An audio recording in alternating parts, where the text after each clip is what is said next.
Star Companion, the internet's premier Star Trek podcast, hosted by yours truly, David, and Zach. There's truly Zach. If you haven't listened to us before, we're a podcast about Star Trek, and we're examining each episode as the timeline progresses, and we're doing it by Stardate. And you can follow us on our website, thestarcompanion.com, and you can find the timeline there, and you can watch along with us. We're having a lot of fun watching these episodes and discussing them with you, for you. And you can also find us on every major podcasting platform. You can find us on Instagram. Yay. You can find us on Patreon. Yay. And you can find us on YouTube.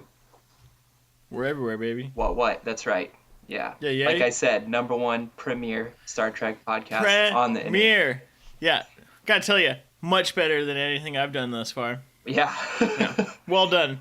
Thanks. And so today we're going to be discussing Season 1, Episode 6 of Enterprise. And the name of the episode is the Andorian Incident. And I'll lead off by telling you guys that this is my co-host's favorite episode of Season 1. I think so. Early go around. I think this might be it. Yeah. Stardate 619215.1. By the way, produced actually by Roxanne Dawson, who plays who plays what's her name? She's the half Klingon engineer in Voyager. B'Elanna. Mm-hmm. B'Elanna Torres. Oh, no shit. Yep. Wow. Directed by her. Huh. That's pretty cool. Then that's something that I just love about Star Trek. I love that they bring on, cast members as producers. Mm-hmm.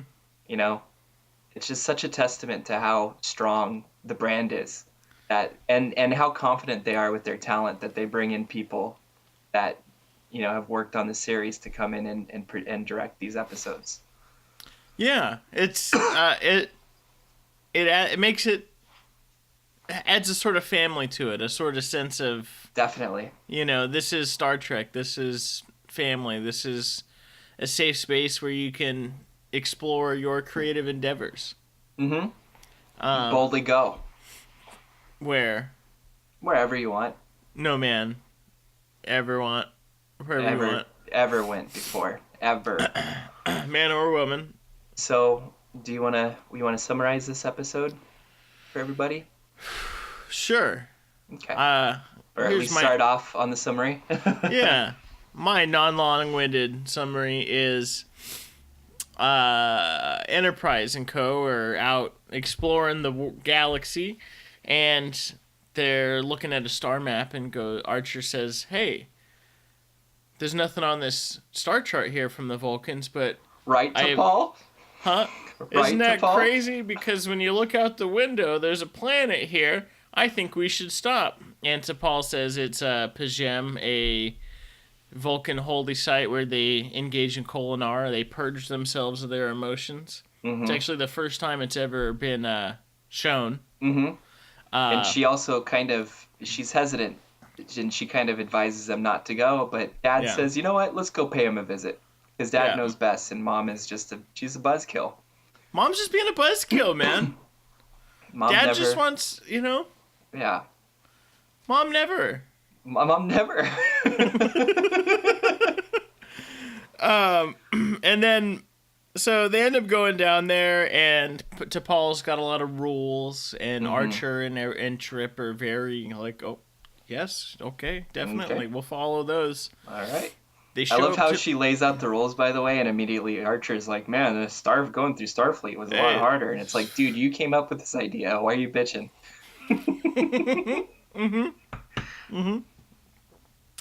It's a Romulan ale. Just kidding. It's not blue. It's definitely whiskey. You know what, dude? I'm going to buy some food coloring. You should. Next time. Be like St. Patty's Day. So they show up at Pajem at the temple, and they're greeted. Things look a little... Things are odd. Yeah, things are in disarray. There's an oddly perched artifact. Oddly perched? We better call Starfleet Command. I wonder if they purposely wrote this shit to be like, let's just clown. Mm-hmm. The Vulcans have had it good for too long. We need to clown on them a little bit. Yeah. Yeah. And things seem to be in disarray. And Archer, through his brilliant snooping around, finds in a reflection an Andorian hiding behind the wall. A little blue man.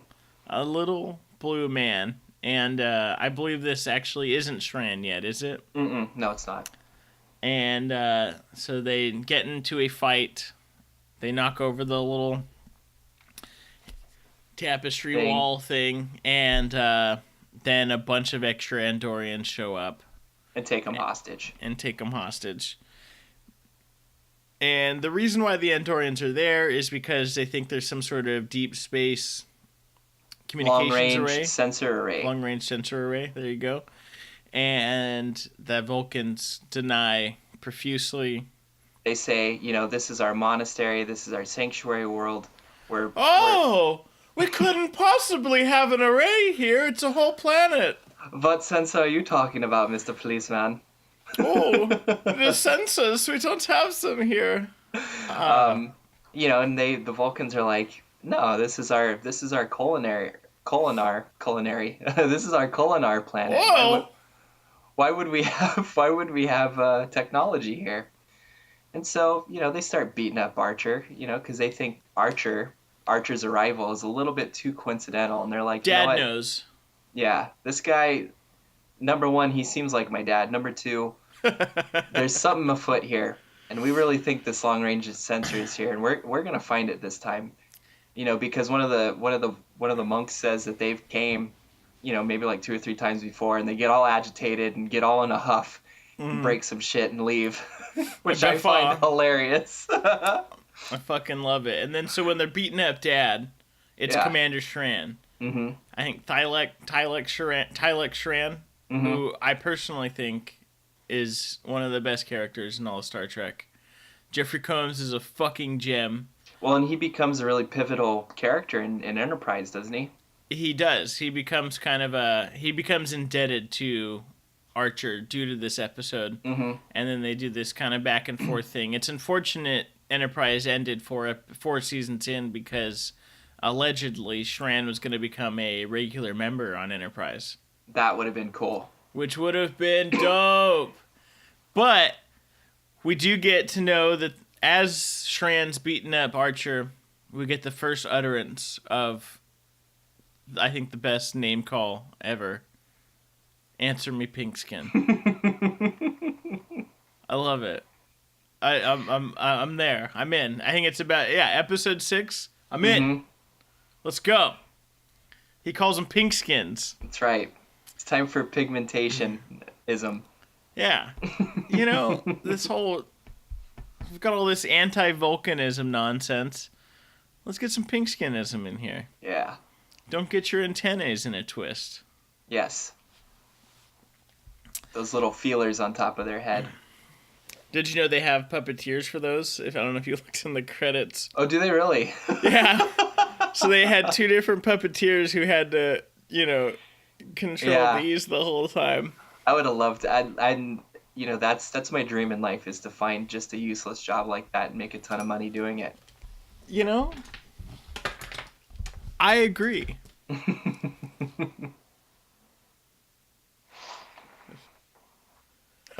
Yeah, actually pulling it with strings. God damn it. So, anyway, they're beating up Archer. Archer doesn't know anything. They're thrown in with the rest of the monks. Mm-hmm. And the monks reveal, Tran basically destroys all the communicators, so they can't communicate with Enterprise. Yeah. And so, while they're hanging out with all the other monks, the monks are like, actually, we have an old communication system in the basement, in the catacombs. To which Trip and Archer are like, oh, really now? Oh. You have technology? Hmm. And so they go down there, they figure out how to work the emitter array because, Trip says, I ain't never met a radio I couldn't fix. Mm-hmm. And they fix it. They contact Enterprise. They say don't send down an away team because they know how testy Malcolm Reed is. Mm-hmm. He's ready to get in there. He's ready to knock some skulls together. But they say, hold on, let us come up with an idea first, and they do come up with an idea, and the idea is to detonate some charges inside the catacomb caves. Mm-hmm. Come out, surprise the Andorians, and shoot them up a little bit, and get them all in a tizzy and escape. Much to the disgust of the Vulcans. Yeah. We don't like violence. We'd rather sit here in this room and face maybe getting executed over a lie. We couldn't possibly endure more bad scent. Jesus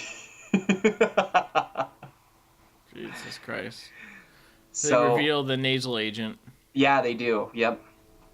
Which I found thoroughly hilarious. So this plan works, and a fight breaks out, and it descends into the catacombs and past the catacombs into an area called the Reliquary, where all the ancient Vulcan relics are found. And the firefight, they just start destroying relics left and right. Fuck those relics. Fuck those old Vulcans. We're done with them. It's not time to talk anymore. It's time to shoot. It's time to fight. And by God, that's what they do. Until Archer, luckily, finds a curtain. With a pristine chrome door. Suspiciously placed curtain. Over a suspiciously new door. Just a rate. House, literally. Obviously, that's my house behind here. And I like how he has the presence of mind during a firefight to just be like, yeah, what's behind that curtain? Like he wouldn't be panicked and shooting wildly. And I like how when they open the door, there's all these Vulcans just doing stuff in there. Little iPads and shit. Yeah, and they're like, oh, well, I guess someone opened the door. Like Zach said, they open the door, and lo and behold, there's a long-range sensor array. And the fight ends in a ceasefire. Archer allows Shran and the Andorians to come in, and in an act of diplomacy, he gives Shran to Paul's little scanner, and Shran looks at Archer and coldly says he's now in his debt. That's pretty much how the episode ends. This, by the way, is the beginning of the Federation. This is the first pivotal moment of the Federation. Cooperation amongst aliens beyond just the Vulcans and humans. It's this little seed that happened. So we're led to believe that the diplomacy and the wherewithal of Archer here doing the right thing is the initiation. What's interesting is that the monks and T'Pol mentioned that they have a treaty with the Andorians.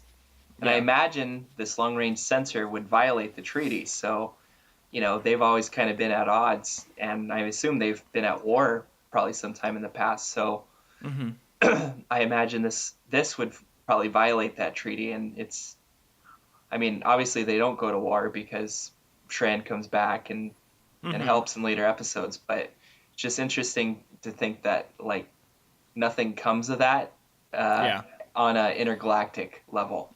Savala's pissed later on. Oh, yeah? Yeah. It's pretty funny. You're like, but, you did that. You did lie. And Vulcans don't lie, so... Yeah, that's kind of weird. Oh my god, yeah, Vulcans don't lie. Yeah. There it is. Motherfucker Jones over here.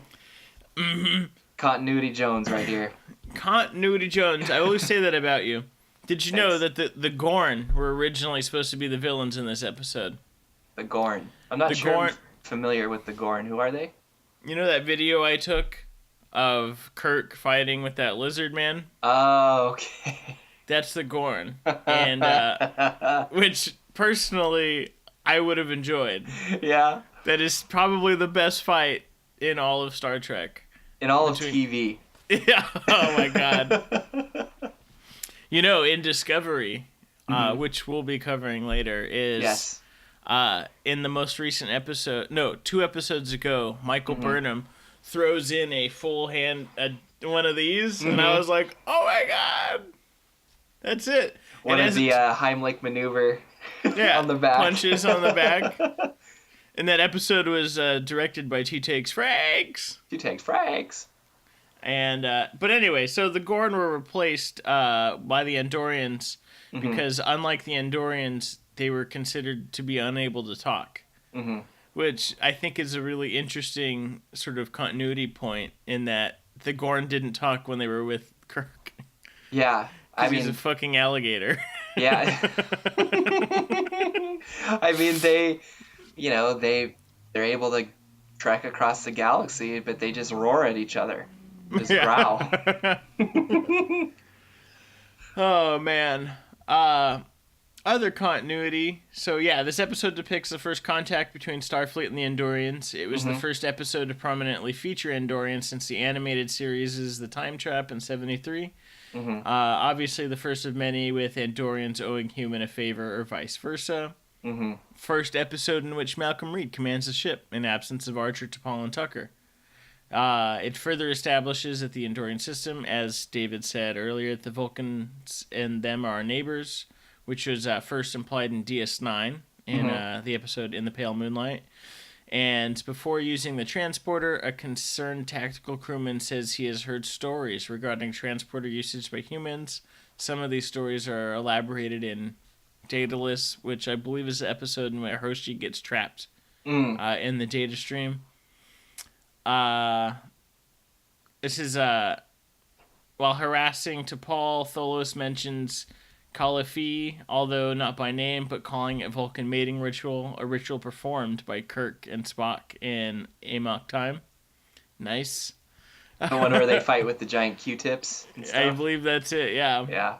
And it's also the first episode where Dad and Mom snuggle up under a blanket. Yeah. And then after a classic Dad-Mom fight, Mom rips away the blanket.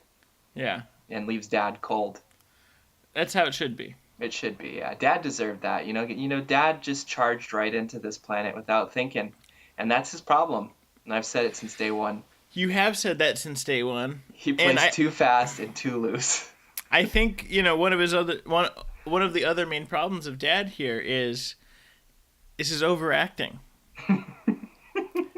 When he comes back from getting beat up and his he's all out of breath like he just went on a run. It's like, Jesus Christ, Dad. Play it cool, dog. Though, this is the same guy who built models growing up, so, maybe it is appropriate. Just from a continuity standpoint, that's all I'm concerned about. Further continuity here. It's implied in this episode that Reed came up with the future stipulations that landing parties had to check in every 10 minutes and scan for alien ships before arriving at their destination. Yeah, I mean, next thing you know, they're going to be inventing the Prime Directive or something like that. It's just crazy. It's like it's a prequel. Foreshadow. But, so yeah. I very much enjoyed this episode because Jeffrey Combs is a fucking gem of a human. He really is. Such a fun actor. Yeah. What else has he been in? Last week I saw the first episode of DS9 that he was in. He's in DS9 a lot. I think he shows up in Voyager and he plays Shran all through this. Wow. So the Andorians live pretty long then. He's not always Shran. Oh, okay. So who does he play in Voyager and DS9? A different Andorian? No, not even. Just some random aliens. Oh, okay. Well, I forgot what episode it was. I was watching it, and I heard this alien, speak in a very direct, sort of seething manner. Yeah. And I thought, oh my God, it's Shran. It's Combs. Yeah. And it's my man Combs. It's like when you're watching Law and Order, and you're just like, I think I've seen him before in a past episode. Yeah. He was that rapist. He was, and now he's a delivery man, and that's weird. You know, it took me a long time to realize that SVU was always about rape. Yeah. I was always like, again? Yeah. I mean, it's Law and Order is so far down the line right now. I used to love the original Law and Order, and now Mm-hmm. SVU, like every 5 minutes, they're playing the music. Yeah, I want to watch Method Man, but the show just doesn't do it for me. Method Man's in the new one? I don't know, man. I know he's in Oh, one of them. Ice-T?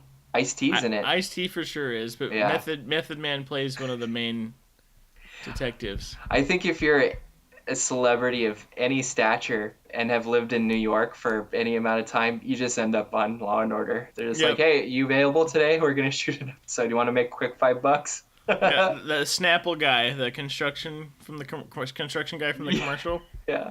Hi, I like Snapple. I yell like this because I'm thirsty. Yeah, good lines like infinite diversity and infinite combinations. Yes, I love that line. I think one of the best parts of Enterprise are Phlox's philosophical thoughts at breakfast or some meal. Mm-hmm. He really ties it all together. Yeah, and I think, like I said, maybe a couple episodes ago, he plays the role of not only doctor, but like psychologist. He's counselor. Counselor. He has a very holistic like role, on board the ship, and now he's also playing kind of the role that Whoopi Goldberg played on TNG, Guinan, which is yeah, kind of a the guy you barkeep. just go to and just bounce ideas off. But these earlier episodes, he's more, because he just seems so much more excited to be there than everybody else, and everybody, like he seems to kind of spark like that sense of wonder and enjoyment in other people. Yeah, I mean, he looks at it like a science experiment, Mm-hmm. which I think is kind of how it should be. Yeah, it keeps everybody grounded. Yeah, I was looking for some essential oil to really send home the holistic approach here. I had none. Let me just grab my bat in the little mini cage over here. Yeah. So yeah, I very much enjoy this episode. Love Combs, love the Andorians. I love the conflict. The conflict, I think, begins to hopefully start switching between this Vulcan human racism to, oh my God, there's bigger things out there.